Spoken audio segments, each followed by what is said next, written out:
you've tried some TikTok dances, and now it's like, Exactly. okay, what can I actually do to take care of myself?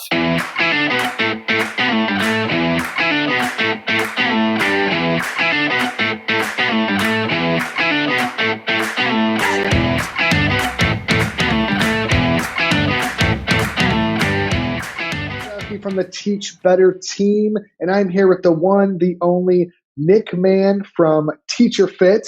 He was in Virginia. I actually asked him to come on, and I thought he was still in Virginia, but he's in California, so it is nice and early. It's like 5 a.m. where he is right now. So first of all, I want to thank Nick for waking up so early to join us. But Nick, how are you doing this morning? I am doing very well. I appreciate you having me on the show. It's good to be up at 5 a.m., get my day started and join the daily drop-in. So I really appreciate it. Yeah, absolutely. This has been a great group, and we've been talking to a lot of educators. We've had a lot of administrators on, and just so you know, I am checking the feed on my phone. I'm not texting, I promise. But yeah, this is really exciting to have you on because honestly, we've been talking to a lot of administrators and a lot of educators, and we've been talking a lot about like the practicality of lessons and delivering instruction. And we've touched on a little bit of things people need to do for self-care, but I feel like fitness, mental health, and some of those things are really, really important. So I do want to say, hey, Megan, hey, Alex. Then we got some people joining in here saying hi. So I really was excited when you were going to come on because you literally run a business that works with teachers and keeping them healthy. And you work with schools and districts across the country in a digital format so that they can do that on their own. So I feel like you're perfectly kind of set up to be giving some advice and some value to our PLN this morning. Whether you're listening now or you're listening on the podcast later, Nick's going to bring some amazing value this morning. So how's the weather in California now? Because it's probably better than Ohio, by the way. Definitely better than Ohio. One of the major perks, I think it's somewhere between, 55 and 75 every day, all day, and Amazing. sunny. There is this thing, when I got out here, it was cloudy and rainy for like a week straight, and I was like, someone lied to me. I moved out here. I was told it was beautiful year-round, and it's raining. What is going on? But it's rebounded. It's won me back, and it's definitely a lot better. You were sold a lie. Right? That's so funny. Oh, man, that's amazing. That is awesome. So I want to say hello to Holly. We got some other people dropping in right now. I'm going to make sure I can get on the comments here so I can see them all. Brienne, how are you doing? So I really kind of want to get into, we've had some blog posts on our blog. We've had some basic resources on taking advantage of some additional time that people have. I'm hearing a bunch of stuff in my feed. Hey, I feel like people are in two camps, and you can tell me if you're kind of seeing this too with your PLN. Like people are like, wow, I finally have the time to commit to myself that I've always wanted, so I'm going to commit to myself. And then I feel like there's this other camp of people that's like, I've never been given permission to do nothing. I'm going to take advantage of that. And I don't want to say nothing. I actually said that completely wrong because I know teachers aren't doing nothing. Please don't send me angry emails for that statement. We'll clip that out, right? But like I have, no matter what situation you're in, unless you're like an emergency healthcare worker or like someone that's like really grinding right now, and like most teachers have kind of set up their digital classrooms at this point, hopefully, or they've kind of settled in. And the chances are like you don't have to go to work. You don't have to be in a building for 6 hours a day. There's a much more flexible schedule, hopefully, for you. So like now, in my opinion, is a great time to take advantage of that. I feel like some people are taking advantage of that. I know Dave Schmidt, myself, Jeff Guggus, like we did like the Teacher 26, Teacher 100, Yep. like sort of things like that. But there's also like this, I just want to do nothing because I haven't done nothing in a really long time and take advantage of that. So what's a good first step of just kind of evaluating this extra time and putting those self-care routines in place? That was a lot of stuff. I'm sorry. Yeah, no worries. I think that last statement is the most valuable, and the key word being routine. right? We are now establishing kind of the new normal now that, this is kind of continuing to go on longer than we maybe originally anticipated, or a lot of us thought, oh, we're going to be going back to school. When I was in Virginia before I headed out, they had already canceled school in March for the remainder of the year. So that was the new normal, right? We're going to have a digital platform. We're not going back into school this year. And I think more and more states are now in that same boat. So if you're an individual that started out like, hey, I just want to do maybe nothing, we're now transitioning to, okay, the new normal is we're not going back in. So establishing that new routine of I've taken that time to practice self-care, to maybe just relax, to Netflix and chill. Maybe you already binge watch Tiger King with your family, whatever it may be. You've tried some TikTok dances, and now it's like, okay, what can I actually do to take care of myself? And it's establishing those new routines, those new habits, and holding yourself accountable as a professional educator, as a individual who values self-care, to establish those routines and stick to them every single day. I think the people that are going to have the most problem with their mental health, their social, their emotional health, whether it's connecting with students or taking care of themselves, connecting with family, are the people that are just kind of like, I'll get up whenever, maybe I'll work out sometime, maybe I'll call my fellow teachers, maybe I'll check in with my students. But the people that are really going to thrive and succeed during this time, and maybe even take themselves to the next level or even higher, are the people that are like, no, here's my schedule. I've got my schedule built just like I would on a normal work day. I'm a professional. This is how I'm going to conduct myself. I wake up just like, I did this morning. I put on normal clothes. I put my shoes on at 4:30 a.m. to start my day as a professional and hold myself to these routines. And I think that's going to be key. I love it, man. We've been talking a ton about routines in terms of planning and outreach for students, setting up that schedule or routine. And there's also a difference between I think schedule is really important, but I think some people thrive on like priorities and setting those as opposed to like time frames, right? And I think as long as you have those things set up, you're going to be more successful. And I think it's about planning the off time as much as it's about planning the on time, right? Correct. So Correct. if you want to start your day and start checking email at 10 instead of 9 or 8 a.m., that's fine. But what are you doing with this extra 2 hours? It can't just be, I'm just going to sit and do nothing for these 2 hours. Can I get a walk in? Can I make sure I'm getting a good start to my day? So Megan just said, sticking to my daily workout routine has been key for me. The one thing keeping me sane and my stress level down. I know I'm going to let you expand on that a little bit here in a second, but I know I've read a ton of research that says like the best thing you can do to relieve stress is literally work out. Whether it's in your home or a lot of states allow, I run outside by myself, like that's perfectly okay, and not like putting anyone in danger. And so one of the best things you can do to reduce stress is work out. Also, Absolutely. One of the best things you can do to fight respiratory disease is have a healthy respiratory system. I'm not saying that that's a perfect solution because I don't think we're talking enough about that. But I've read a ton of articles that's like, listen, if you're stronger as a person, you're going to be able to fight this off if you get it more effectively. And I'm not going to say that's the case for everyone. I just read a story about an Ironman that was one of the first cases that Ironman athlete that was one of the first cases that had it, but he beat it. I'm guessing because the dude runs like 50 miles every other day or whatever. So if you're making yourself stronger, even if it's stronger than you were a week ago, you're literally setting yourself up to be less stressed, and you're setting yourself up to be more resilient. Your immune systems are going to be increased. So I know you probably have 10 times more information than I do about that stuff as a personal trainer and having a degree in those things. But could you talk about some of the benefits to making the decision?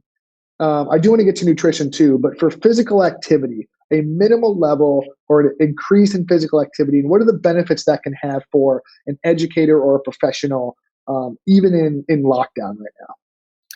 I mean, the benefits are endless, right? I mean, we could sit here. I can't quote research or anything else, but Yeah, just on a basic human level, getting up, moving, elevating the heart rate early in the morning, whenever is convenient for you, getting sweat going, just like you said, getting outdoors, getting sunlight onto your eyes, onto your body. Your body is going to naturally respond to these occurrences that happen and release, hormones, and your body is going to operate as it should and increase, your ability to be present, to be aware throughout the rest of the day.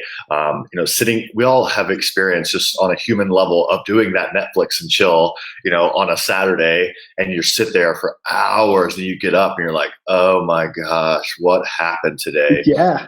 But even on the mornings you don't want to, or the days you don't want to, you're like, hey, I'm going to go outside and go for a walk. You're never going to be upset after you get done. You're like, oh, I really shouldn't have done that. No, it's like, oh my God, I feel so much better. So your mental clarity, your physical state, your health, all those things benefit, not to mention like you said, the benefits of respiratory health, of going for a jog, going for a walk, putting yourself through a high intensity interval workout, practicing yoga, whatever it may be, just having that in your routine, once, twice, 3 times a week is important. Something I talked about on another podcast yesterday was we're not looking for perfection right now, right? There's a lot of things changing.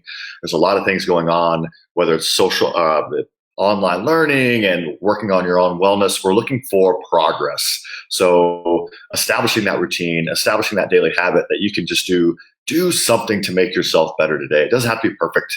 Just like your classes aren't going to be perfect for your students. There's going to be kids that aren't paying attention online. The computers are going to freeze, all this craziness, but just make that progress every day. And that's what we want to achieve right now. I love it, man. I just want to say hi to Chris Collins, Barb Baker, and Alex Valensek, who always checks us out in the morning. Said one of the most useful things that he's learned to do is when he's being pulled in all these different directions is saying, I can do that, but it will take away my time from doing X, Y, or Z. Which is more important? He's actually talking about getting pulled in from external sources. I think we have to have that exact same conversation, Alex, with just since he's the one who made the comment, with ourselves, right? So like, what's more important, like laying in bed for 20 more minutes or getting a productive physiological start to your day? Because I can tell you right now, everyone in my house knows if I got my running in the morning, because it's the same thing as if I didn't get my coffee. Like I'm more anxious, I'm more stressed. I'm thinking about like, I didn't get out this morning. Like I feel lazier. And I love what you talked about. If you've been sitting on the couch, you've been binging and you've been relaxing with all your free time. So I want to hedge this out a little bit. Let's assume that everyone's kind of working during the day, right? And still doing their daily routine. But now let's be honest, outside of what should be your work day. So like early morning, afternoons should have more free time, because let's be honest, most people can't go anywhere.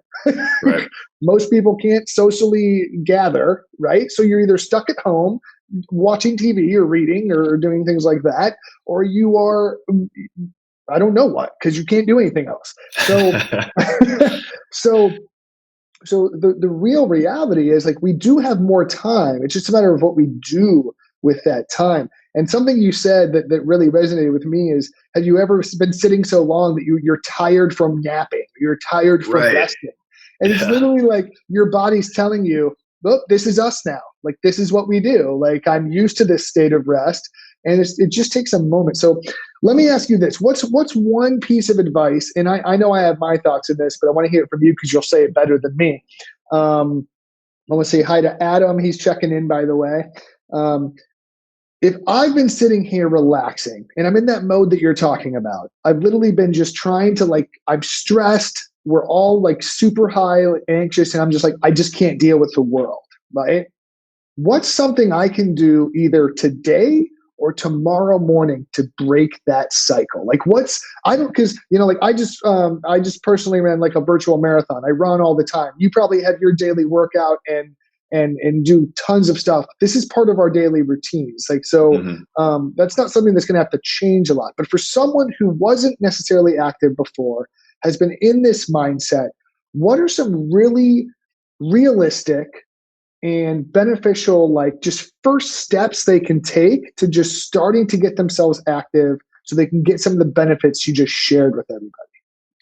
Yeah, I think the easiest thing, and obviously it's important when making a lifestyle change to make things easy, to make things fun, to make things 100%. achievable, right? Yeah. Because if we go out and we say, I'm going from the couch to I'm going to start running with Chad and do a marathon, like obviously it's not going to happen. You're going to fail. For most people. Yeah. Right. So I think that, that early morning walk as soon as the sun comes up, or as you're batching your work, obviously you have meetings with your students or staff meetings.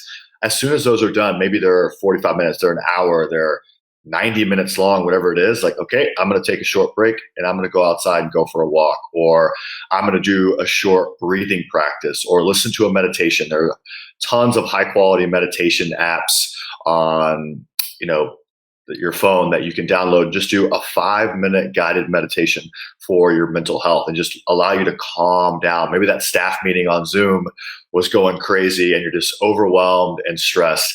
And that 5 minutes of you time to breathe, to relax, whether that's walking or sitting on your couch with headphones in, just to kind of disconnect.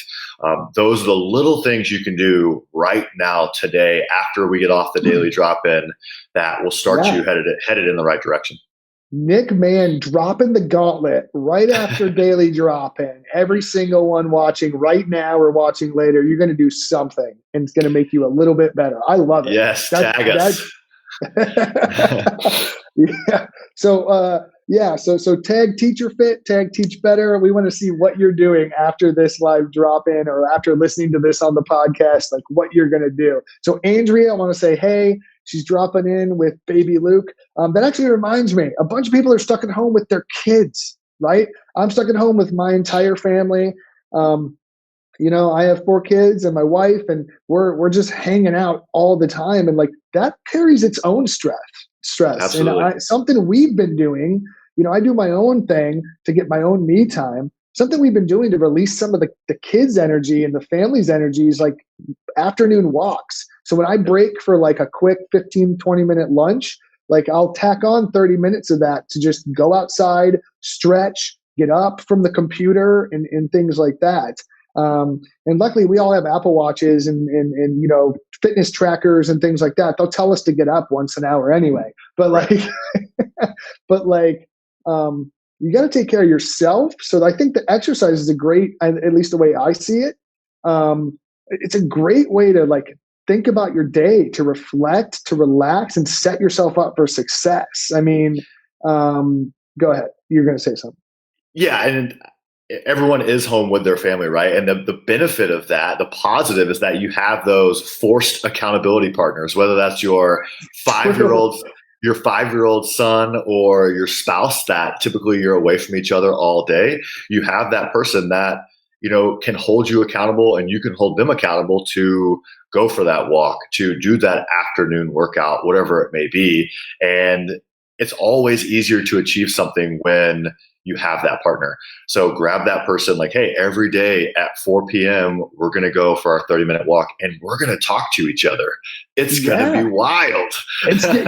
So like, that's a great point. So I love that you mentioned that. So Joe Gonzalez just said, yes, my 4 and 5-year-old are full of energy. I think a lot of people are just really feeling that stress right now. Like, we all love our kids. We all love that we can spend more time with our family, but like, we all also get to that point where like, oh man, like this is a lot.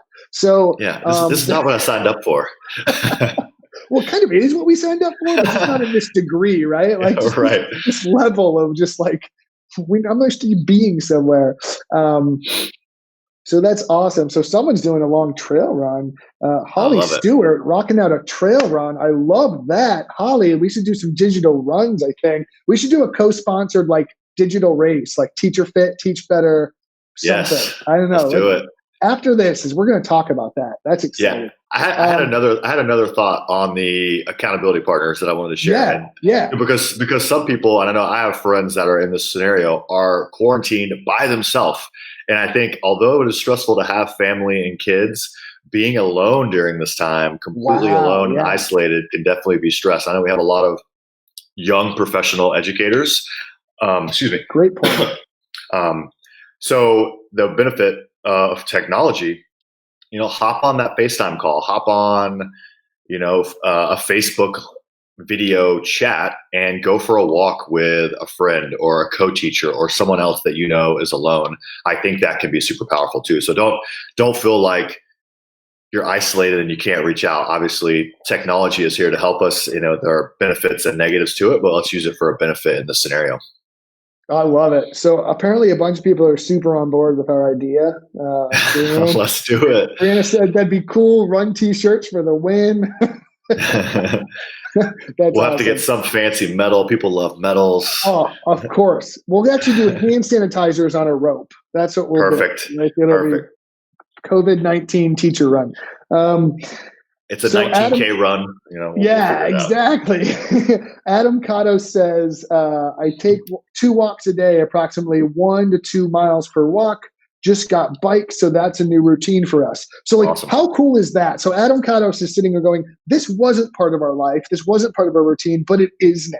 And this is something that we've been talking a lot about with a lot of teachers, is that like when you go back to what we consider normal, you don't have to be the same person you were, right? Like you can be a better version of yourself, whether it's in the classroom as a professional. You now have all these new tools and abilities to go back with. But if you've changed your routine to be a better physical person, and you talk about this all the time, right? So like if you're more fit and you're feeling better about yourself, and I'm not talking about numbers on the scale. I'm literally talking about, do you feel better about yourself? Are you more physically active? Is your body working better than it did when you started this, right?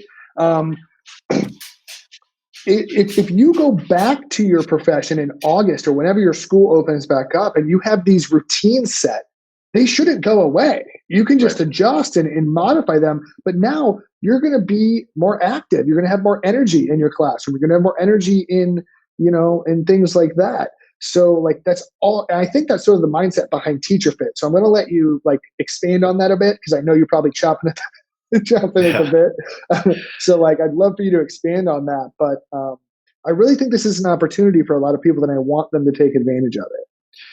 Yeah, there's a great quote that I've seen a lot through this time, and this is either happening to us or it's happening for us. And I think if we really think about that and how we can use this time, like we've been talking about, to build these habits, to build these routines, to add new things in that we can use going back. I mean, just the use of technology for education. I think for a long time as educators, we were maybe a few steps behind other industries as far as leveraging technology to get the most benefit for our students. And this has been a great time for that. This has been a great time for establishing those routines of walking with our children. Like, were we doing that enough before? Maybe not.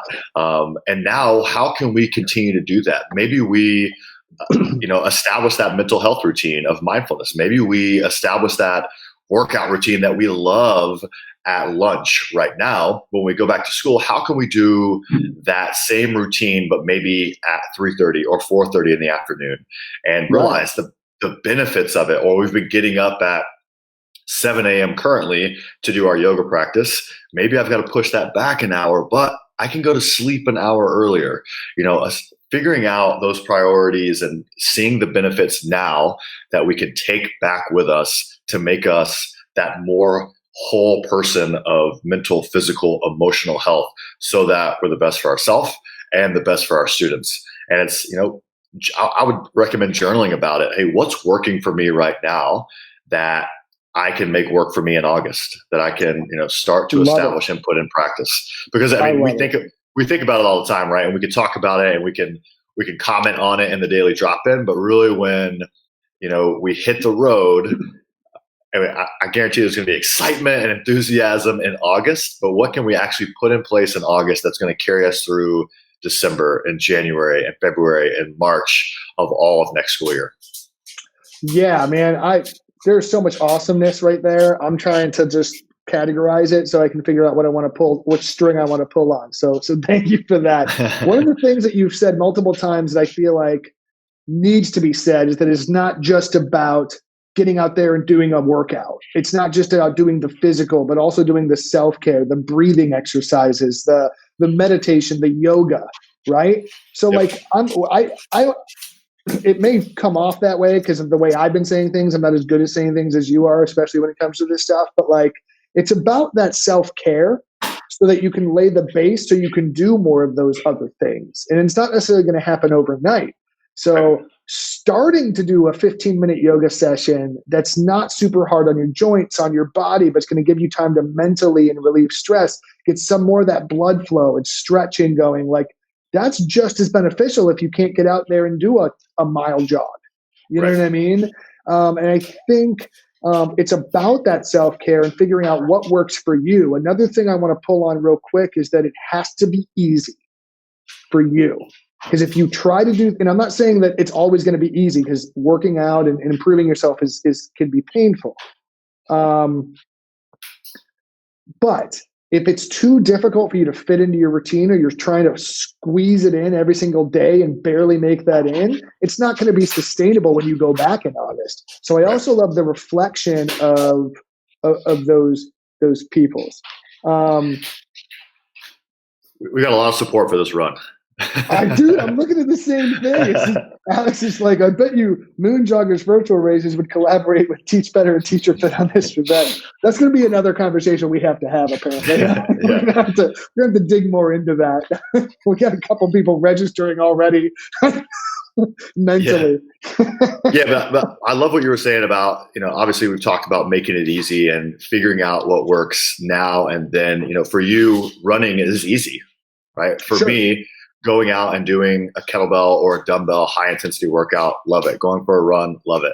But when it comes to yoga, and I assume you're in the same boat as a runner, if I said, hey, Chad, we're going to start doing yoga together on video for 30 minutes a day, it would be super hard. And like, complete transparency, my girlfriend and I, we've been trying to stretch for just 10 minutes a day. And it's a struggle. Like, we do not miss a day of working out. But if we're like, hey, we're going to stretch, we're going to do yoga for 10 minutes, it's like, but we got this going on, right? So, it happens to everyone. But there's also a little bit of, there's a lot of value, but there's definitely value in doing those hard things. So establishing those simple routines, go for your run, but obviously during this time, even more important, take that little extra time to do those things that maybe you didn't want to do before. Do your stretching, go for a jog, prep your food, whatever it may be that is going to put you in the right place. Oh, dude, I'm sorry. Chad yoga coming up soon. Oh, dude. I love the challenge of that, because I got to be honest with you. You know this about me because we talked about this on your podcast, how much I hate stretching and yoga. But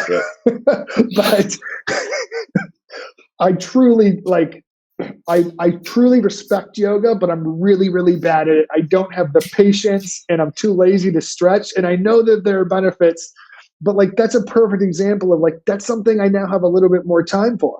Right. So like me taking the time to slow down and realize I can do that and take the time to get the benefits of that, when, even though it's a little bit uncomfortable, so maybe getting out the door and doing a run's not hard for me, but maybe slowing down and getting that yoga in is the thing that's pushing me. So I actually love that. And I love that you pulled on that string of my weakness of, I look like like if the Tin Man from The Wizard of Oz tried to do yoga, that's what I look like when I try to do yoga. Yeah, I know the feeling. Yeah, for sure. And my wife's actually really good at it. So like, she'll do it every once in a while, and she'll be like, just do this. And I'm like losing my balance and falling over and stuff. And it's not pretty. But if you want to try that, buddy, you just let me know. We'll make it happen. I'll send you the Teacher Fit yoga class today. I'll send you a gentle one, a beginner's. Some downward dog or whatever, upward cow or whatever it is. Oh man. Okay. I feel like we've talked a lot about the benefits of being physically active, whether it's yoga, stretching, breathing in the morning, walks all the way through, getting out, doing a hardcore high intensity workout training, running long distances, short distances, jogging, doing whatever, walking with the kids. I feel like we've kind of hit like the benefits of that. I want to switch gears a bit and talk a little bit about nutrition, because you also have some expertise in that. And we haven't even scratched the surface of that awesomeness that you can bring to this conversation. So a lot of people right now are avoiding pants that don't stretch, right? Now I can say I've been happy to like maintain my weight, maybe lose a couple here and there just because I've been in a training cycle. So I'm not too worried about that personally. But a lot of people I'm talking to are going, man, I'm stuck in the house all day. I'm bored eating. And just like I'm putting on a couple extra pounds because maybe I'm not working out enough, or maybe I've increased my calorie intake by like 500 calories a day. Now all of a sudden, sure, right? So what are some tips in terms of reflecting on and potentially thinking through, like just evaluating your diet, maybe some logging of your nutrition? I like from a training standpoint, from a coaching standpoint, I'm going to let you take this for a little bit. Like, how do you not overwhelm people and go, be careful you're not overeating? Like, what's a good way to just reflect on, am I eating too much? Should I reduce? Like, how am I feeling about my diet? Like, what's a good first step people can take? Because we know if you're eating poorly, you're performing poorly. Right. So, like, I just want you to kind of get your take on that. Yeah, so it goes in line with everything else we've been talking about with regards to building healthy habits and making it easy, even probably more importantly with nutrition. And this is how I work with all of my teachers. And when we do our courses, this is exactly what we start with. If it's not easy, we all know with eating, we're never going to stick to it, right? There's yo-yo dieting. Yo-yo dieting is the diet, right, of the world. So keeping it easy being, you have to set yourself up for success. So if you know that you are an aggressive snacker, or if there is candy or chocolate or birthday cake in the house, that you are the person that's going to eat it. So what do we need to do? We need to start evaluating what we're bringing into our house, just like what we're bringing into our mind with mental health, right? We need to start evaluating what we're putting in our atmosphere, the atmosphere that we're currently stuck in 24/7. Sure. And say, hey, if this isn't serving my goals, my goal of feeling good, of having energy for myself, for my family, for my students, to feeling the way I want to feel, then I'm going to get it out of my house. I'm not going to buy it. When I go to the grocery store, I'm going to focus on nutrient dense, high quality foods that grow or live, not something that's completely processed. And I know in uncertain times, there's obviously panic of getting shelf stable, sustainable foods. But the bad part of that is most of those foods are highly processed and not the best for you. And just like the person just commented, MyFitnessPal is something we use all the time. It's great, just for building self-awareness, right? So during this time, if you just say, hey, I'm not going to make any drastic changes right now, but I'm going to build self-awareness of where I am. So everything I eat today, tomorrow, and the next day, I'm going to log. And if you're eating an enormous amount of calories, or maybe you're under eating, it goes both ways. Or if you're tracking your hydration and, hey, I had 4 ounces of water today, but I had 12 cups of coffee, I'm probably not in the right space with meeting my goals. So building that self-awareness, keeping it easy. If you were to open, my fridge right now, there's definitely going to be, a high quality beer or two in there, but there's also going to be fruits, vegetables, meats, like all of the good foods that I want, because I know, natural food, right? If there's high quality food in there, that's what I'm going to eat. But if there's just a bunch of crap, if there was Frosted Flakes in my cabinet right now, my childhood favorite, gone, right? the whole box would be gone. So if I could just maintain the discipline enough as I'm circling the aisles in the grocery store to not grab that box, I'm already ahead of the game, right? But if I put all that stuff in my home and my whole house is full of snacks and candies and sodas and all these things, I'm going to be in the wrong place. And if we could just do that, if we can focus on eating real, natural, healthy foods in the appropriate quantities, when you start to get full, stop eating, right? When we're Netflix and chilling, when we're feeling like, the Tiger King should have been put in jail, and we're just snacking and snacking and snacking and snacking, and all of a sudden the whole bag of chips is gone, we're probably not in the right place. Dude, so much awesomeness once again. So I want to pull on a couple of those strings as well. I want to have a couple of those, some of those conversations. The first thing I want to touch on is the fact that like you can control what comes into your house, hopefully. Yep. So if you make those decisions at the grocery store, you're going to have a better choice when you get home. And the good news is like we're limiting our trips outside, guys. So you can't run out and get X, Y, Z, hopefully. Another thing that I want to touch on here is like you talked a lot about natural, like fresh foods, right? Like fresh meat, fresh vegetables, fresh fruit, all fresh, rices and grains and things like that. If you have all those available, like you can cook with your family too, and that can be another time where you can bond. So instead of, I'm not saying don't support our restaurants and stuff, but if you're taking out food 3 times, 4 times a week, like there's probably twice the amount of calories in the meal from the restaurant due to the additional butter and stuff that they add to those things. All the tasty stuff. Yeah, the stuff that makes it taste great. Then if you just make that same dish at home, and it's going to cost you a fraction of what it does from the restaurant. Absolutely.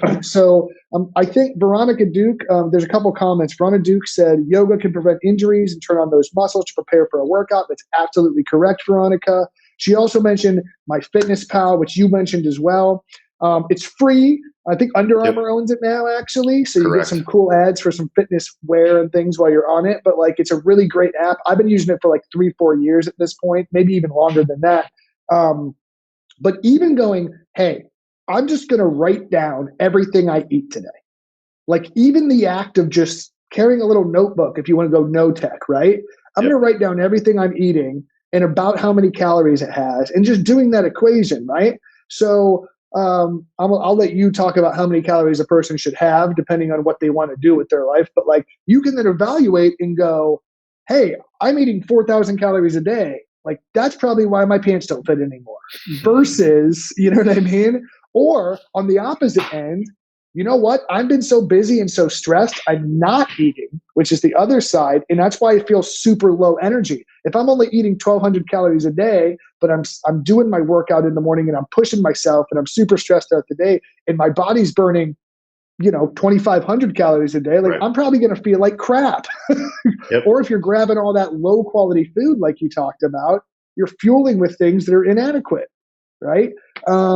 So I think just tracking is a great first start. Watching that binge eating and snacking while you're watching TV. I know a really common thing that I hear is like, get a small bowl instead of a whole bag, right? Put some stuff in a bowl and then you're done when that's done. So great stuff, man. So I don't want to keep you here on. Go ahead. Just to expound on, we talk about making it easy, and the same thing applies with the things that you don't want to consume. Make them hard. Just like you said, if you don't buy them at the store, I am not saying don't have your glass of wine. I am not saying don't have your chocolate that you love. I want you to have those things because when you have them, it'll allow you again to stay consistent and be happy and be excited about what you're doing on the other end of the spectrum, eating the healthy food. So, but don't make it so easy, right? So don't buy it. So if I want to have a high quality beer from one of the lovely breweries in San Diego, I'm not going to keep it in the fridge, right? I'm going to say, hey, I've got to get up, get dressed, go out of the house, get my keys, drive to wherever I'm going to buy this. I got to pick it up. And that's a hard thing to do if I don't want it that bad, right? It's going to give me that 3-5 minutes, maybe a couple moments of clarity that says, do I really need that froyo on Wednesday when I had it on Tuesday? Maybe not. So I'm going to stay at home. Instead, I'm going to have some strawberries and almond butter or something like that that I already had. And it just gives you that break, that time to consider what you're doing. And if you want it, by all means, go and get it. But when you think about it, maybe you don't need it as bad as you thought you did, and you can have a healthier substitute that is more in line with your goals. I love that, man. I love the fact that you're mentioning have the substitute available, not the bad choice, right? So if it's a sweet tooth, like fruit and peanut butter is like or nut butter is like one of the best, most natural, like vitamin rich, nutrient rich things you can have, right? Like yogurt and fruit, things like that, granola on hand, like things like that. So I love the fact that there's these healthy alternatives that can kind of solve your brain's need for that sweet, or maybe it's that salty, or like whatever you need. Like find that alternative. I also love make hard choices more difficult to obtain, and like give yourself the grace to be okay with having those things, but don't make it easy to obtain them. And I actually love that as like a mental exercise. So like if you're at the store, don't grab that 150 calorie beer, leave it at the store. So I'm not saying go out again if you don't have to, but like that's a barrier now, right? Like that's not easy to obtain.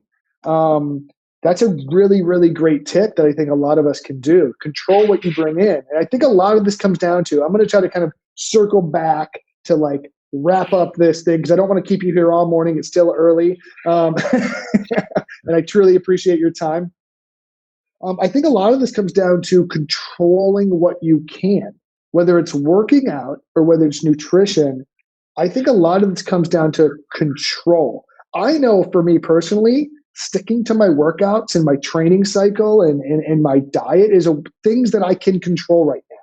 Because right now, you will stress out if you're thinking about all the things you can't control.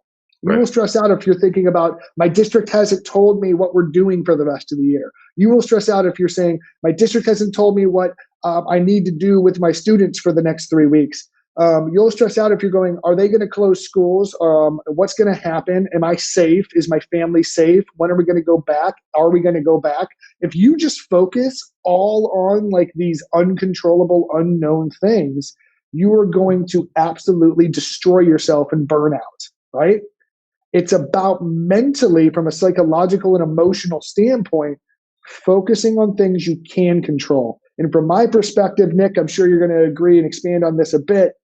You can control what you do with your time, whether it's working out, stretching, and you can control what you put into your body. Most of the time you can control, and you have control of that. Heather Clement said it adds to the threat factor when it takes more effort to obtain those high calorie. Oh, it adds to the treat factor. Treat factor. Sorry, I totally misread that. So that's a great point too, right? So if you have to work, that's a great. Heather also said cooking can be a release, but you can cook healthy options. I would argue most of the time, if you're cooking a meal instead of going and getting it, the nutrient density is going to be higher and the quality is going to be higher and it's going to be healthier. I can't guarantee it, as long as you're not like putting 3 sticks of butter in with the broccoli or whatever. But like overall, compared to the restaurant recipe or the pickup or the packaged food, if you're cooking, you're doing something with your time. You're being productive. My wife loves to cook. I'm really happy that she's really good at that. But seriously, if you take the time to get the ingredients over the finished product, I think that's going to go a long way too. Absolutely. But back to control. So I want to kind of close this out. Dave Schmidt is joining us in the comments right now. Dave is fantastic. He's actually the one who started the Teacher 26K and the Teacher 100K, awesome. 100 Ultra thing. So he's super into fitness. I think he's actually, Dave, I know you're watching. I think he's running a virtual marathon in the next couple weeks or in the next couple days. So good luck with that if you can hear me, buddy. But let's talk about control. I want to wrap all this up because I don't want to keep you here for 3 hours, even though I would love to talk to you for 3 hours, just so we're fully aware. I mean, it's only 5:45 for me, so I got plenty of time. Still got to get that workout in probably, right? May 25th, Dave's running that marathon. Dave, that's awesome. Maybe I'll try to run it virtual with you or something. That'd be cool. So let's wrap this up. If you could have a parting notion with taking back control of your life, what you're doing so that you can be the most productive, best version of yourself in and out of the classroom, what's your go-to message for everyone watching right now? I think right now I want to restate that quote that I had earlier of, this is either happening to me or for me. Love it. And obviously in this scenario, we can look on the negative and, think about all the things that are becoming more difficult, right? Or we can focus on the positive, get that mental health aspect going. Like, okay, this is a great opportunity for me, a great opportunity for my students, for my family. And we're really going to take advantage of this to get more active, to learn how to cook, to teach my kids how to cook healthy food, to, whatever it may be, whatever aspect that you need to improve on, for Chad to start improving his yoga practice, all those things. We're going to use this, scenario for development, for growth, as opposed to letting it hold us back to, feel sorry for ourselves. We're going to continue to move forward, developing ourselves, making ourselves the best version of us. So when we do receive that call that we're going back to school this year, or we're headed back in August, that we are now in a place much better than we were before, for ourselves, for our students, mentally, emotionally, physically, so that when we walk into that classroom, we've got energy, we've got momentum, we've got all these things going for us that are going to set us up for success, to have the greatest impact on our students that we can have when we're given that opportunity. Dude, I love it, man. That literally just embodies like the entire Teach Better mindset, everything you just said, right? Like, this isn't happening to you. Even if it is, it's not happening to you, but the way you need to look at it is it's that it's happening for you. It's an opportunity to improve. It's an opportunity to be better.